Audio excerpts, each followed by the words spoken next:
Hi, I'm Pete, and welcome to Just a Few Acres Farm. We're getting the remains of Tropical Storm Debby today. Let's see what's going on over here in the winter pasture.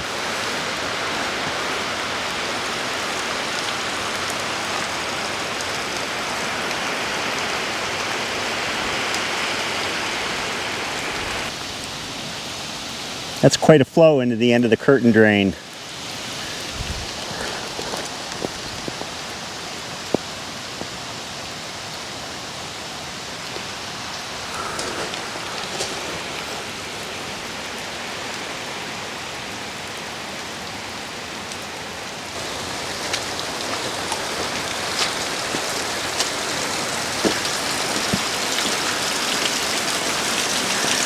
Here's the curtain drain for the old barn. You can see the drip line there. It runs and falls into this stone. It's gotten messed up with the excavator, but eventually I got to clean it and regrade it.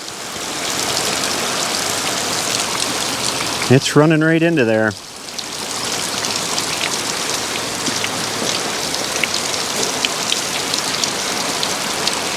This area back here is ponding like this because I ran over it again and again doing the digging work and compacted the ground, and also I've got little mountains that create a valley. When I grade it out, the idea is to flatten it or run it at a slope this way so that I don't get those ponds. But I can't do that until the soil settles in these trenches, otherwise I'll have reverse mountains. High spot, low spot, high spot, low spot. We'll head down and look at the outlet. So far we've gotten 1.5 inches of rain out of the storm. I think we're supposed to get maybe another inch. So it's not a disaster, but it's quite a bit of rain. It's more than we would usually get in a storm.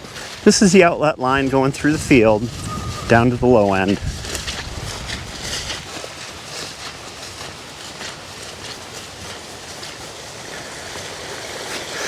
Oh, she's really running.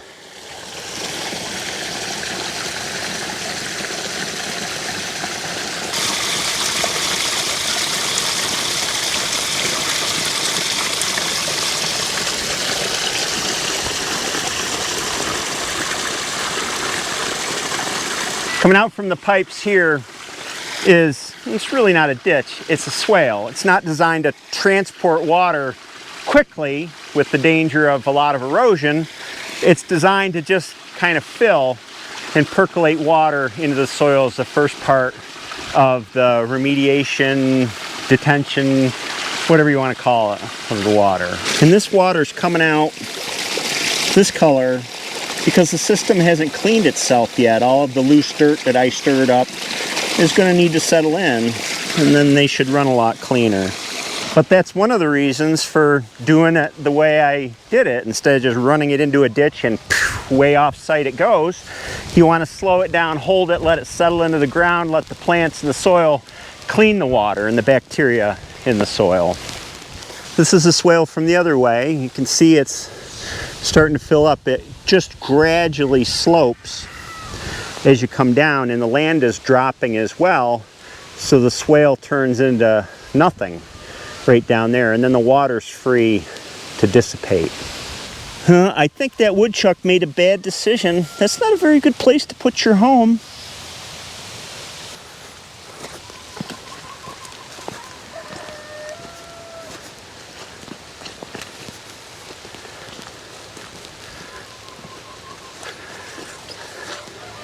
So now we're down at the end of the swale, and this is where the water just spreads out and goes into this area to sit, be treated, infiltrate.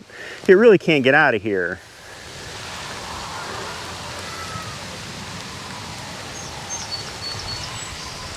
You've probably noticed in the drone shots of our farm that there's a big diagonal kind of wild area that runs down to the corner of our property. It's the same principle.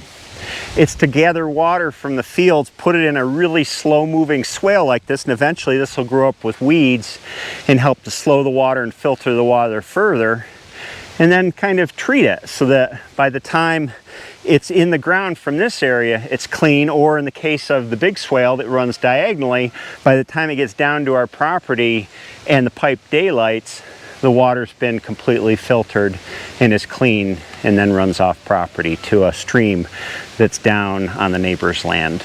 I love it. It's working just like I intended it to. You never know. All kinds of things can go wrong, but this worked out well.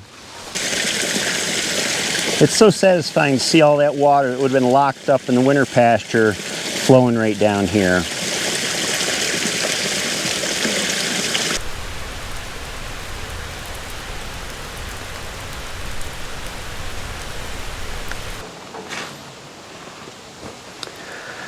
When I was a young architect, just starting out, and I would have to go on construction sites and tell a grizzled old veteran of 40 years in the construction industry how to do things. Before I went onto that construction site, I made darn sure I knew what I was talking about. That is, I had my crap wired tight. That's what I would tell my colleagues. You better have your crap wired tight before you go tell this guy what to do. Ever since then, I've applied that to most any big project I've undertook. When I did the old house that was falling down, people around here said, "You can't do that." I did it.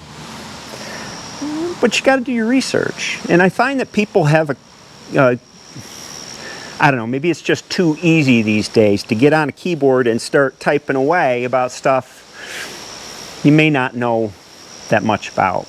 I'm not saying everybody does that, but there is a percentage of folks that do that. This system works exactly the way I said it was going to work in the very first video that I did, where I started digging the trenches for it. And I'm happy about that. I just guess I wish the world was a little bit different place in terms of communication and how much preparation folks do before they speak. I hope you have a great day. I do want to end this video on a positive note. The system is working great. I'll see you next time.